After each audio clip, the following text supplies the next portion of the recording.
സ്തോത്ര പ്രാവശ്യം കൂടെ ദൈവത്തിൻ്റെ സല്ലായിരിപ്പം കർത്താവ് ഇടയാക്കാനായിട്ട് ഞാൻ ദൈവത്തോട് നന്ദി പറയുന്നു. ദൈവം നടത്തിയ എല്ലാ വഴികൾക്കായിട്ടും കർത്താവിനോട് നന്ദിയോടുകൂടി നമുക്കായിരിക്കാം. ഒരു വാക്ക് പ്രാർത്ഥിക്കാം. പരിശുദ്ധനായ ദൈവം ശ്രീപിതാവേ, നിന്റെ സന്നിധി ഞങ്ങൾ ഇരിക്കുന്ന കർത്താവ് ഞങ്ങളെ സഹായിക്കണമെന്ന് പ്രാർത്ഥിക്കും. കർത്താവ് പരിശുദ്ധാത്മാവ് തന്നെ സംസാരിപ്പാനും കർത്താവ് ഞങ്ങളുടെ ഹൃദയങ്ങൾ കർത്താവെ അത് വെളിച്ചമായി തീരുവാനും കർത്താവ് ഇടയാക്കണമെന്ന് പ്രാർത്ഥിക്കുന്നു. പൂർണ്ണമായിട്ട് ഏൽപ്പിച്ചിരുന്ന യേശുവിനാവ് തന്നെ ആമേൻ. കഴിഞ്ഞ ദിവസങ്ങളൊക്കെ കർത്താവ് നമ്മളെ നടത്തി. പെടുത്തിയാൽ കഴിഞ്ഞ ചൊവ്വാഴ്ച നമ്മൾ സജുവാറിൻ്റെ മീറ്റിങ്ങിൽ പങ്കെടുത്തവർക്കെല്ലാം അറിയാം, നല്ലൊരു മെസ്സേജ് നമ്മൾ കേൾക്കുവാൻ ഇടയിൽ തീർന്നു. വൃത്തിയാൽ കഴിഞ്ഞ മുമ്പത്തെ പ്രാവശ്യം സഹോദരൻ അത് എടുത്തിട്ട് അതിൻ്റെ കണ്ടിന്യൂവേഷൻ കഴിഞ്ഞ ആഴ്ച പറയാനിടയിൽ തീർന്നു.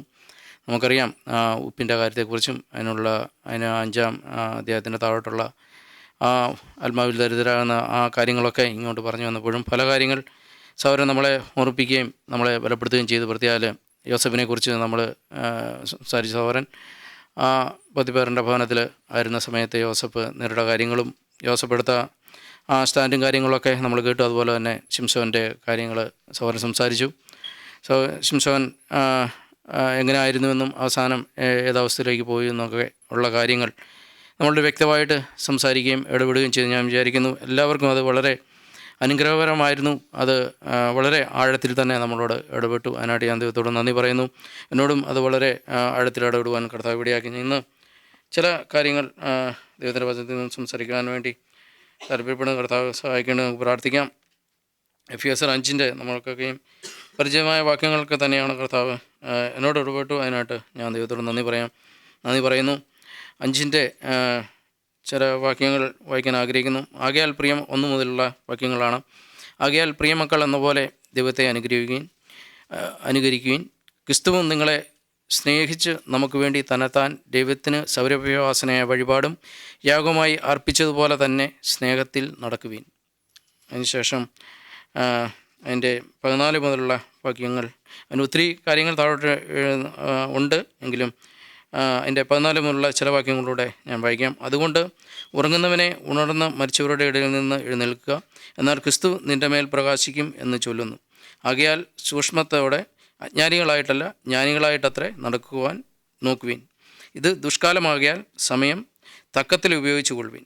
ബുദ്ധിഹീനരാകാതെ കർത്താവിൻ്റെ ഇഷ്ടം ഇന്നതെന്ന് ഗ്രഹിച്ചു കൊള്ളുവീൻ.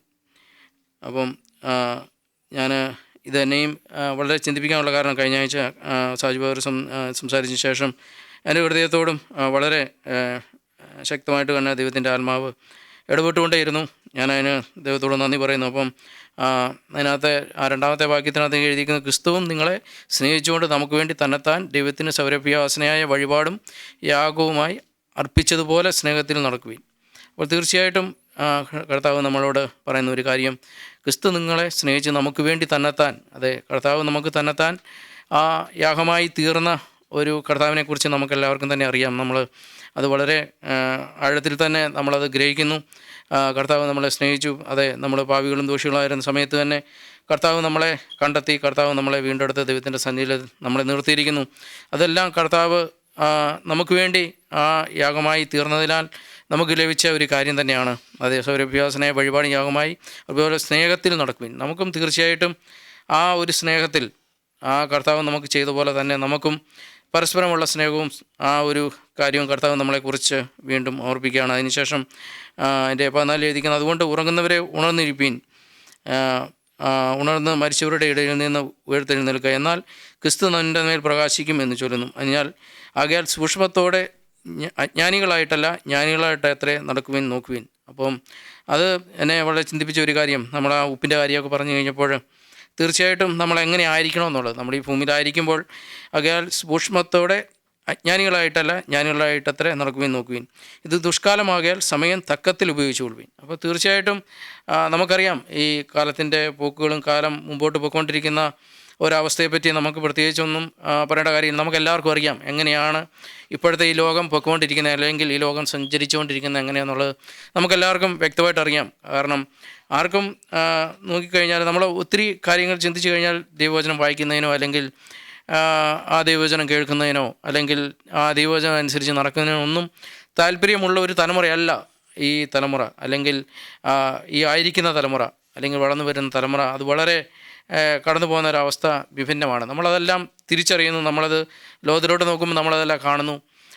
ക്രിസ്തീയ സഭകളിൽ പോലും അല്ലെങ്കിൽ ക്രിസ്തീയ മാർഗം അന്വേഷിക്കുന്നവരിൽ പോലും ആ ഒരു കാര്യങ്ങളെല്ലാം കുറഞ്ഞ് കീഴ്പോട്ട് വരുന്ന ഒരു കാര്യം കണ്ടുവരുന്നു. അപ്പോഴാണ് കർത്താവ് പറയുന്നത്, ഇത് ദുഷ്കാലമാകിയാൽ സമയം തക്കത്തിൽ ഉപയോഗിച്ചു കൊള്ളുവീൻ, ബുദ്ധിഹീനരാകാതെ കർത്താവിൻ്റെ ഇഷ്ടം ഇന്നതെന്ന് ഗ്രഹിച്ചു കൊള്ളുവീൻ. അപ്പം കർത്താവിൻ്റെ ഇഷ്ടം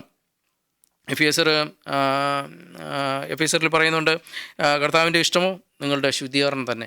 അപ്പം നമ്മൾ തീർച്ചയായിട്ടും ഓരോ ദിവസവും കഴിയുന്തോറും ഈ വചനമൊക്കെ കേൾക്കുമ്പോഴും നമ്മൾ ആ ഒരു ശുദ്ധീകരണത്തിലൂടെയാണോ നമ്മൾ കടന്നു പോകുന്നത്? ആ കർത്താവിൻ്റെ ഇഷ്ടം നമ്മൾ പൂർണ്ണമായിട്ടും അത് ചെയ്യുന്നുണ്ടോ എന്നുള്ളൊരു കാര്യം എന്നെ വളരെയധികം ചിന്തിപ്പിച്ച ഒരു കാര്യമായിരുന്നു. കാരണം ഇത് ദുഷ്കാലമാകിയാൽ സമയം തക്കത്തിൽ ഉപയോഗിച്ചു കൊള്ളുവീൻ, ബുദ്ധിഹീനരാകാതെ കർത്താവിൻ്റെ ഇഷ്ടം ഇന്നതെന്ന് ഗ്രഹിച്ചു കൊള്ളുവീൻ. അപ്പോൾ കർത്താവ് നമ്മളോട് പല സമയങ്ങളിലായിട്ട്, അപ്പോൾ നമുക്കറിയാം, കഴിഞ്ഞ വെള്ളിയാഴ്ച നമ്മൾ ദൈവത്തിൻ്റെ വചനം കേട്ടു, അതിൻ്റെ മുമ്പ് കേട്ടു, കഴിഞ്ഞ ചൊവ്വാഴ്ച ദൈവത്തിൻ്റെ വചനം വളരെ ശക്തമായിട്ട് ഇടപെടുന്നു. ഇതൊക്കെയും നമ്മളോട് ഇടപെടുമ്പോൾ തീർച്ചയായിട്ടും ആ കർത്താവിൻ്റെ ഇഷ്ടം എന്നതെന്നുള്ളത് കർത്താവ് നമ്മളെ ഓരോ ദിവസവും വചനത്തിലൂടെ നമ്മളോട് പറഞ്ഞു തരുന്നുണ്ട്.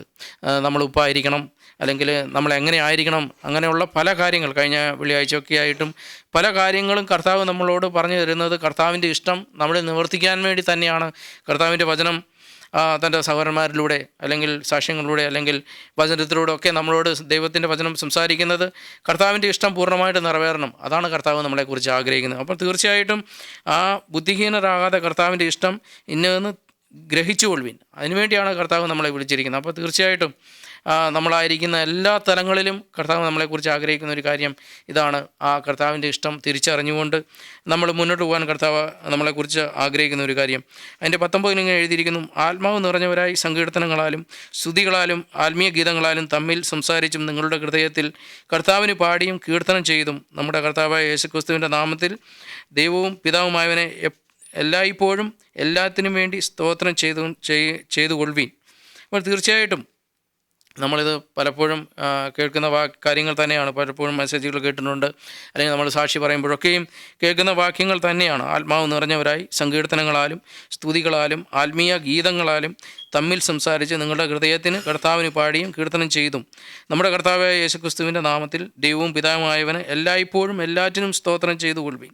അപ്പോൾ നമ്മൾ ഈ കടന്നു പോകുന്ന സാഹചര്യങ്ങളൊക്കെയും നമുക്ക് എത്രമാത്രം സ്തോത്രങ്ങളും സ്തുതികളും പറഞ്ഞ് നമുക്ക് കർത്താവിൻ്റെ സന്നിധി നിൽക്കാൻ കഴിയും. നമുക്കറിയാം, നമ്മൾ കടന്നു പോകുന്ന ഓരോ സാഹചര്യങ്ങളും വിഭിന്നമായ സാഹചര്യങ്ങളിലൂടെയാണ് നമ്മളെല്ലാം കടന്നു പോകുന്നത്. അവിടെയൊക്കെയും നമുക്ക് എത്രമാത്രം കർത്താവിൻ്റെ സന്നിധിയിൽ സ്തോത്രം പറയാൻ, അല്ലെങ്കിൽ ഒരു കാര്യത്തിലൂടെ കടന്നു കർത്താവിയ സ്തോത്രം, അല്ലെങ്കിൽ ഈ കടന്നു പോകുന്ന സാഹചര്യത്തിനായിട്ട് സ്തോത്രം, അല്ലെങ്കിൽ ദൈവം നമ്മളെ ഈ കടത്തിവിടുന്ന ഈ സാഹചര്യം, അല്ലെങ്കിൽ കഴിഞ്ഞു പോയ ആ കാര്യങ്ങൾക്കെല്ലാം നമുക്ക് എപ്പോഴും സ്തോത്രം പറയാൻ കഴിയുമോ എന്നുള്ളൊരു കാര്യം.